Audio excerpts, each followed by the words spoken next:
अस्सलाम वालेकुम बच्चों, उम्मीद है आप सब लोग ठीक होंगे। Today we are going to discuss about the characteristics comparison of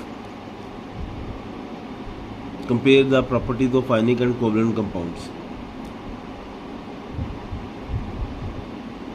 That is the compounds which have ionic and covalent bonds.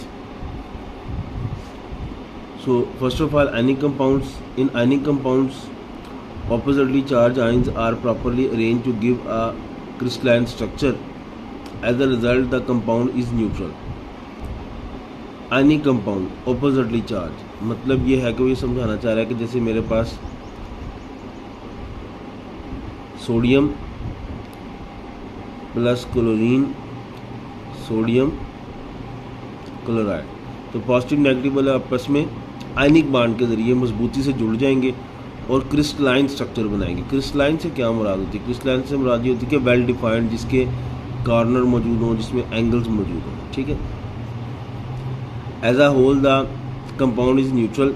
इस कंपाउंड के ऊपर कोई चार्ज नहीं होता। There exist a strong electrostatic force between their ions. Then there is covalent compounds mostly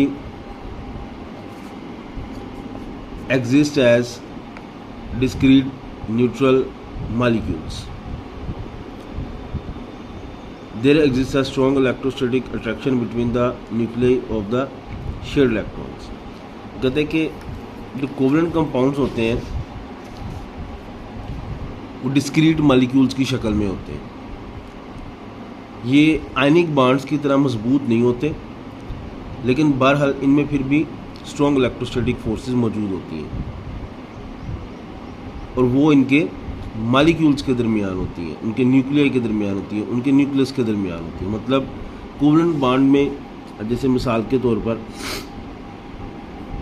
ये hydrogen है, इसके पास एक इलेक्ट्रॉन है, ये हाइड्रोजन है, इसके पास एक इलेक्ट्रॉन है, तो ये आपस में शेयर कर लेंगे,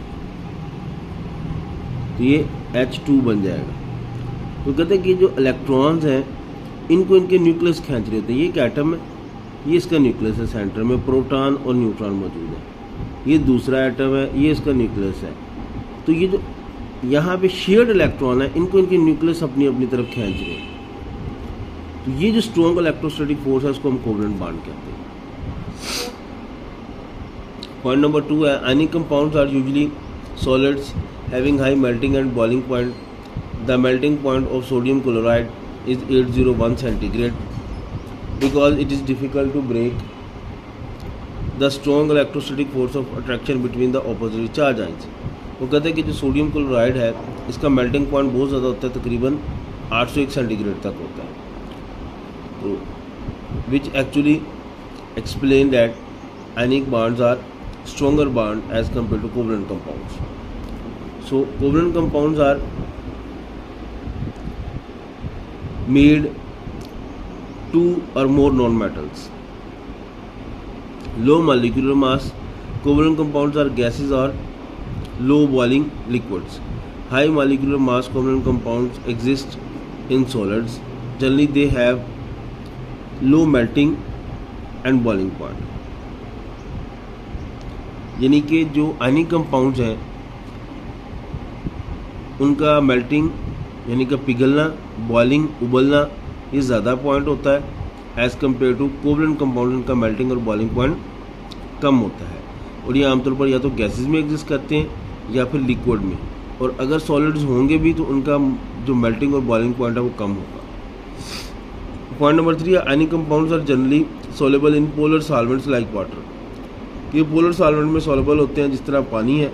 दे are usually covalent compound usually insoluble in water but soluble in non polar solvent. Non polar solvent से क्या मुराद है?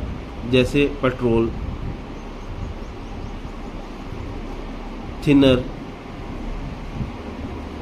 ठीक है, ये सब के सब नॉन पोलर सॉल्वेंट। इसी तरह they are usually good conductor of electricity in molten state और इन सोल्यूशन फॉर्म। इलेक्ट्रिसिटी के गुड कंडक्टर होते हैं। Their conductance is due to presence of free ions in these forces. वो कहता है कि जो आयनिक कंपाउंड है इलेक्ट्रिसिटी को बासानी इनमें से ये गुजर जाती है। पानी में से करंट नहीं गुजरता, पानी में थोड़ा सा नमक डाल दें तो बेहतरीन करंट गुजर जाता है उसमें से। They are usually bad conductor of electricity. जो कोवलेंट कंपाउंड्स होते हैं ये इलेक्ट्रिसिटी के बैड कंडक्टर होते हैं, इनमें से करंट नहीं गुजरता। स्टूडेंट्स ये आज तक का लेक्चर था, इसको अच्छे से पढ़ें, कोई प्रॉब्लम हो तो आप मुझसे डिस्कस कर लें।